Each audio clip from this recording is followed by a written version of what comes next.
Alright everyone, Sony just wrapped up their third State of Play, so it's time to discuss everything that happened in it, impressions, and talk about that Last of Us Part 2 trailer and release date. Now, as Sony mentioned, a few days out from the live stream happening, no PS5 stuff, and it was going to have a fresh new look. I was hoping there was going to be an on-screen personality like Sid Schumann or something, but still an on-screen voice and just different transitions. But that's fine, so let's go over everything that happened in the State of Play. They opened up with a trailer and announcement of Humanity coming 2020. This is that small 20-second clip we kept seeing over and over again on Twitter when Sony kept teasing the State of Play, but it's a full-scale game. Looks like a lot of on-screen humans running around, like a weird abstract puzzle game. That was pretty cool, but they go on to Call of Duty Modern Warfare single-player trailer. Now, this was already leaked before the show, unfortunately, but we've got a release date here, October 25th for that game. Then we go over to a game from the creator of Katamari Damacy, comes Watam. This is December 2019. Very much so, just like what you'd expect from this guy. I love his games. They're so colorful, they're so weird, they're so out there. This game looks no different, and it's coming relatively soon. Then we go to Arise. This was announced. This is by Techland, actually. Labeled coming soon. We don't have an exact date or anything like that, but looks like a smaller scale title out of Techland because they do put out some very large titles as well. Then we go on to LA Noire, the VR case files, and this is available right now for PlayStation VR. I always love these stealth releases. They're always nice to just get out of nowhere, and now we've got full-scale Rockstar VR. It's probably, you would imagine, not that long of a game, but a full-scale Rockstar title on PlayStation VR. Then we go into a PlayStation VR sizzle reel, actually. So a collection of games with some targeted release windows, so that's very nice. I'm glad Sony didn't spend too much time on PlayStation VR, as that sometimes alienates the people that don't have VR, which is still a lot of people. Then a Medieval trailer, and this announced a new demo coming out, which this was also leaked, unfortunately. This demo actually came out, I believe, last night on the Japanese PlayStation Store for like a few hours, maybe an hour at the most, so a few people were able to grab this ahead of time, but you can grab it now. Then, Sid Meier's Civilization. This is coming to PS4 November 22nd. So this game, this entry in the series, I believe, has been missing in action, so that's actually coming soon as well, so that's nice to hear.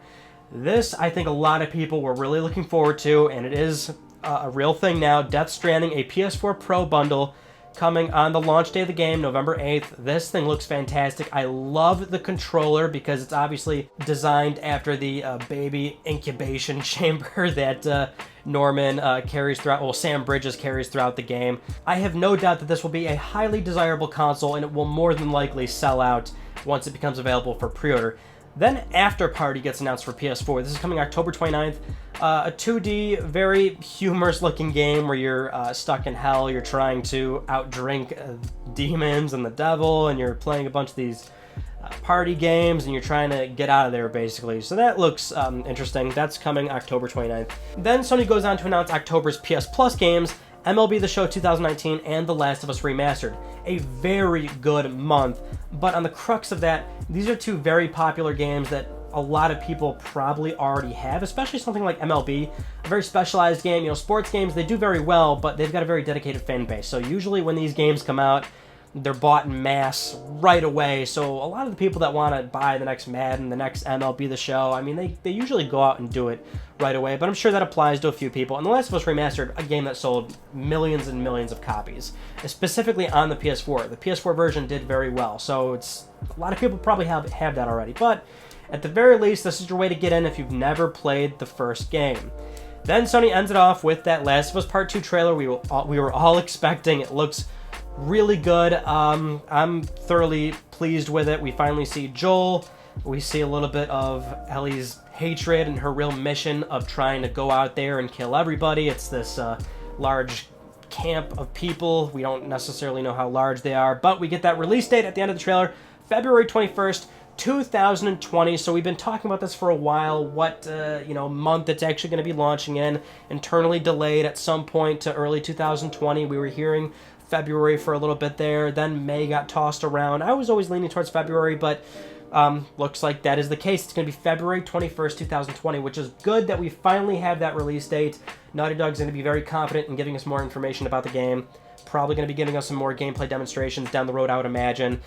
Keep in mind, today is the day of the media event, rumored to be about 3 hours long. Not necessarily 3 hours of gameplay, but the media is going to be looking at 3 hours of content regarding The Last of Us Part 2, whether they get to play 3 hours, maybe 2 hours. I'm sure they're getting a demonstration and a walkthrough from Naughty Dog, so we're going to get some snippets and previews from them directly telling us a little bit more about the game. But seeing as how this is only Sony's third state of play, I'm really enjoying them. I think they've got a good mix here of getting a lot of information out, and it's a lot of things that you don't necessarily need at E3. I think that's the big thing about something like State of Play, or when Nintendo does their Directs, or when Xbox does Inside Xbox. You know, all the manufacturers are finding this way to deliver information in an exciting way, where it's not just a blog post, it's not just a press release where you read about it on IGN or The Verge, things like that, right? You're getting something a little bit more substantial, where it's a live stream, but it's not over-promising anything. It's just 20 minutes long, and you're getting a lot of this stuff out there that, again, really shouldn't be at something like Gamescom, Paris Games Week, TGS. You know, some of these things you'll see there, and you'll still see some of that stuff when Sony is on stage at these events, or if they've, you know, got a press event, if they've got games on the show floor, you're going to see previews, trailers for some of these smaller scale games or big third-party games. But it's good to have these small trailers or these snippets of VR titles or VR announcements or stealth releases perfectly placed in something like a 20-minute live stream. And I love the transparency. I love that Sony right away said, you're not going to see PlayStation 5 stuff in here. I like that something like Naughty Dog, as a developer, they can come out and say immediately, we are going to be in there. I think that's them also playing it a little bit safe in case anything does get leaked ahead of time. But it seems like they were given the okay to really build up a little bit of pre-release hype to the State of Play actually airing, as evident from Naughty Dog on Twitter, constantly posting some updates about, oh yeah, get ready, it's coming, day by day, just as we get up to the live stream. As for the trailer itself, I really enjoyed it. It's what I was expecting. It wasn't really long, what it was 2-3 minutes at the most, so it's a lot of jump cuts. It's not something like a gameplay walkthrough at E3 or something where it's more scripted and they really want to show you exactly what plays out. This is a lot of heavy cuts to some of the action sequences, some of the story elements, so we're getting a better idea of what's really going on here. It seems like that girl that Ellie gets involved with ends up getting killed, and that's where her revenge story kind of starts. That's how I saw it.